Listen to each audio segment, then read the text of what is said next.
नमस्कार दोस्तों, स्वागत है आप सभी का आपके अपने चैनल और स्टडी पर। जी हाँ दोस्तों, आज के इस वीडियो में हम ब्याज निकालना सीखने वाले हैं, वह भी गांव के देसी तरीका से।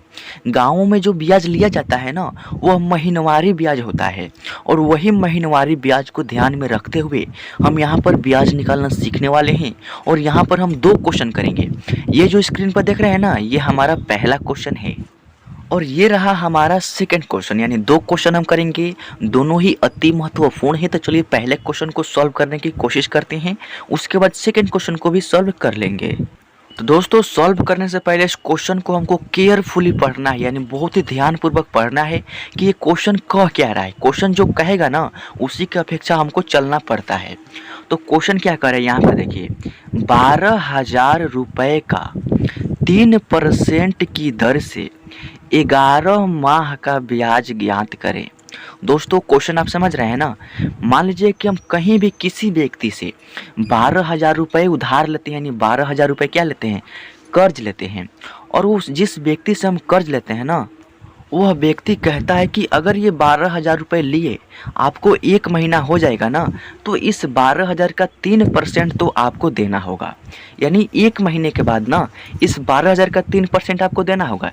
ये तो हमारा मूलधन है जो हमने दिया है कर्जा, और इसके साथ साथ 1 महीने के बाद अगर आप लौटाएंगे ना, तो इस 12,000 का 3% जो रुपये आएगा ना, उसको भी लौटाना होगा। यानी 12,000 और 12,000 का 3% दोनों 7-7 रुपये हमको लौटाना होगा 1 महीना बाद। तो मान लीजिए कि हम 11 महीना बाद लौटाते हैं, तो कितना रुपये लौटाएंगे ना, वो हमको ज्ञात करना है। और जो इसका ब्याज होगा ना, वो भी हमको पता करना है। तो सबसे पहले ब्याज निकालेंगे और सूद सहित कितना रुपए लौटाएंगे वो भी हम आपको बताएंगे। तो दोस्तों, ब्याज निकालने के लिए हमको करना क्या होगा ना, कि इस 12,000 का हमको 3% निकाल लेना है सबसे पहले। क्यों? क्योंकि इस 12,000 का अगर आप 3% निकालते हैं तो वो हमारा 1 माह का ब्याज हो जाएगा। अगर 1 माह का ब्याज निकल जाता है ना, तो 11 माह, 12 माह, 13 माह, 19 माह, कितनाहू माह का तो ब्याज हम बहुत ही ईजिली निकाल सकते हैं। तो चलिए हम 12,000 का 3% निकालते हैं। तो करना क्या होगा, 12,000 का निकालना है तो 12,000 तो आपको लिखना होगा। इसका 3% तो का है, का मतलब क्या होता है, गुना। याद रखिएगा, जहाँ मैथ में दिखेगा का, वहाँ पर उसके जगह पर लगा दीजिएगा गुना। यहाँ पर है 3%, तो 3 संख्या है तो उसको तो लिखना पड़ेगा। और परसेंटेज का मतलब समझ लीजिए, अगर 1% रहे ना, तो उसके बराबर हम 1/100 करेंगे। यानी परसेंटेज का मतलब क्या होता है, जिस संख्या के साथ परसेंटेज लगा है ना, उस संख्या के बटे में 100। कब 100 लगेगा इस संख्या के बटे में, जब परसेंटेज का चिन्ह हटेगा ना, तो इस 3 के बटे में 100 लगेगा। तो हम परसेंटेज के चिन्ह को हटा देते हैं और यहाँ पर 3 के बटे में परसेंटेज के चिन्ह के बदले यहाँ पर 100 लगा देते हैं। अब यहाँ पर देखिए, 2 जीरो नीचे और 2 जीरो ऊपर कटा देते हैं। 120 का गुना करेंगे 3 में। तो चलिए नीचे करते हैं, यहाँ पे 120 और गुने 3 और बाटा में 1 है, तो इससे हमको कोई मतलब नहीं है। क्योंकि एक में एक से अगर आप किसी भी संख्या में डिवाइड करेंगे ना, तो भाग करने पर कितना हो बड़ा संख्या, वापस से वही संख्या प्राप्त हो जाता है। यानी मान लीजिए कि हम 3 में ही 1 से डिवाइड करते हैं, तो 1 का पहाड़ा कितना बार पढ़ेंगे कि 3 आएगा, तो 3 बार पढ़ेंगे तो 3 आएगा, तो वापस से हमारा 3 ही ना आ गया।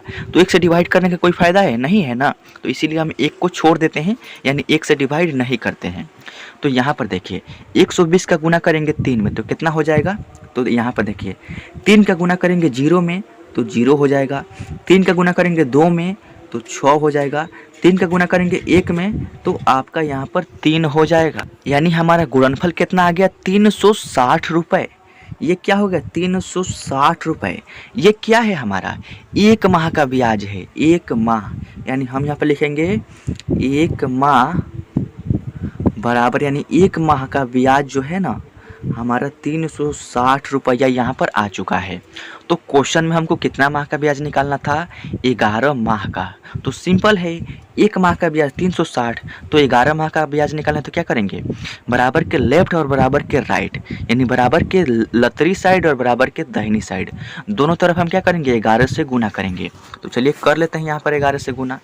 तो 1 है ना 1 माह, तो 1 गुने 11 माह यहाँ पर कर दीजिए, और बराबर में 360 रुपये है ना, तो 360 गुने 11 भी यहाँ पर कर दीजिए।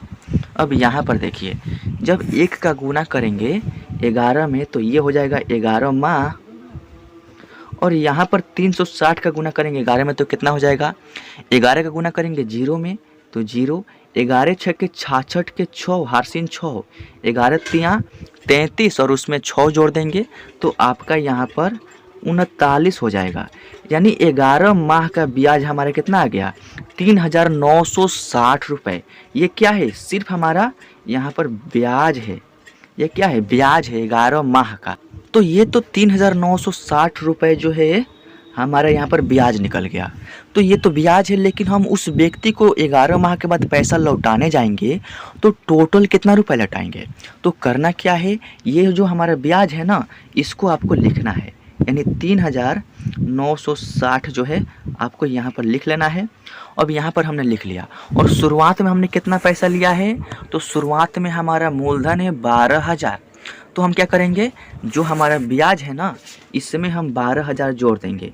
यानी यहाँ पर 12,000 क्या कीजिए, इसमें जोड़ दीजिए, प्लस कर दीजिए। तो 0 में 0 जोड़ेंगे तो 0, 0 में 6 जोड़ेंगे तो 6, और यहाँ पे 0 में 9 जोड़ेंगे तो 9, और 3 2 5, और 1 में कुछ भी नहीं जोड़ेंगे तो 1। यानी कितना रुपये आपको लौटाना होगा, 15,960 रुपये आपको 11 माह के बाद सूद सहित लौटाना होगा। तो देख सकते हैं कितना आसान तरीका से ये हमारा ब्याज निकल गया, और ये सूद के पैसे का टोटल हिसाब भी हमने कर लिया है। तो आई होप कि इस वीडियो के माध्यम से पहले क्वेश्चन आपको समझ में आ गया होगा। तो चलिए सेकेंड क्वेश्चन को भी फटाफट सॉल्व करते हैं। तो चलिए सेकंड क्वेश्चन को पढ़ते हैं। ये रहा हमारा सेकंड क्वेश्चन। क्वेश्चन क्या है, 5,000 रुपये के 6% की दर से 3 माह का ब्याज ज्ञात करना है। मान लीजिए कि हम फिर से 5,000 किसी से ब्याज लेते हैं, यानी 5,000 रुपये हम क्या लेते हैं, कर्ज लेते हैं। और इस 5,000 रुपये पर जिस व्यक्ति से ब्याज लेते हैं वह कहता है कि अगर ये 5,000 रुपये लिए आपको 1 महीना होगा ना, तो इस 5,000 रुपये का आपको 6% एक्स्ट्रा देना होगा। तो यहाँ पर हमको 3 माह का ब्याज ज्ञात करना है। तो करें क्या, हम सबसे पहले 5,000 रुपये के 6% निकालेंगे जैसे पहले क्वेश्चन में किया था, और उससे क्या पता चलेगा, 1 माह का ब्याज पता चलेगा। तो चलिए 5,000 का हम 6% निकालते हैं। तो यहाँ पर लिखेंगे 5,000 है ना, तो 5,000 लिख लीजिए।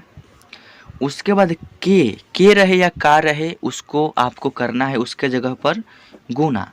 6% है तो 6 लिखना है, और परसेंटेज के चिन्ह के बदले क्या करना है, इसके बटे में 100 लगाना है। अब यहाँ पर 2 जीरो से 2 जीरो कटाना है, और 50 का गुना करना है 6 में। तो 50 गुने 6 करेंगे तो कितना हो जाएगा, 6 पंजे होता है 30, और 0 का गुना करेंगे 6 में तो 0। यानी 300 रुपये हमारा निकल गया। क्या, 1 माह का ब्याज। यानी हम यहाँ पर क्या करेंगे, 1 लिखेंगे, 1 माह का ब्याज हमारा कितना निकल गया, 300 रुपये। यानी जब 5,000 रुपये हम कर्ज लेते हैं ना, तो 6% की दर है, यानी 6% उसको देना है ना। तो 5,000 रुपये लिए अगर 1 महीना होगा ना, तो हमको 5,300 रुपये मूलधन सहित लौटाना होगा। यानी 1 माह का ब्याज हमारा 300 रुपये निकल गया। तो हमको क्वेश्चन में कितने माह का ब्याज ज्ञात करना है, 3 माह का ब्याज ज्ञात करना है। तो हम क्या करेंगे, 1 माह का ब्याज 300 है, 3 माह का ब्याज ज्ञात करना है। तो बराबर के लेफ्ट और बराबर के राइट दोनों तरफ 3 से गुना करेंगे। तो 1 का गुना करेंगे 3 में, तो 1 गुना 3 माह हो जाएगा यहाँ पे, और यहाँ पे 300 रुपये में गुना करेंगे 3 से, तो ये इतना रुपये हो जाएगा। जब 1 का गुना करेंगे 3 में, तो ये हो गया हमारा 3 माह, और 300 का गुना करेंगे 3 में, तो 3 तरीके हो जाएगा 9, डबल 0 उतार दीजिए। यानी 3 माह का ब्याज हमारा 900 रुपये यहाँ पर निकल चुका है। तो हमको 900 रुपये तो ये हमारा ब्याज हो गया। अब हमको उस व्यक्ति को लौटाना है। तो शुरुआत में हमने 5,000 रुपये लिया था ना, तो इस 5,000 को और इस 900 को, यानी 5,000 में हम क्या करेंगे, जो हमारा ब्याज आया है 900 ना, उसको हम क्या करेंगे, जोड़ देंगे, और जो यहाँ पर राशि आएगा उसको हम लौटा देंगे। यानी 5,900 रुपये हम सूद सहित लौटा देंगे। यानी सूद के पैसों का हिसाब हमारा कितना हो गया, 5,900 ये क्या होगा, रुपये हो गया। तो आई होप कि इस वीडियो के माध्यम से आपको ब्याज निकालना तो समझ में आ ही गया होगा। ये जो है गांव के देसी तरीका यानी गांव में जो ब्याज निकाला जाता है महीनवारी, वह क्वेश्चन है। अगर आपको वार्षिक ब्याज निकालना सीखना है, किताबों के क्वेश्चन को सॉल्व करना सीखना है तो आप कमेंट कीजिए, हम वार्षिक ब्याज निकालना भी समझा देंगे। चक्रवृद्धि ब्याज निकालना सीखना हो तो उसको भी कमेंट कीजिएगा। तो चलिए मिलते हैं आपसे किसी और वीडियो में। चैनल पर नए तो सब्सक्राइब करने के साथ बेल आइकन प्रेस करके ऑल सेलेक्ट कर लीजिएगा।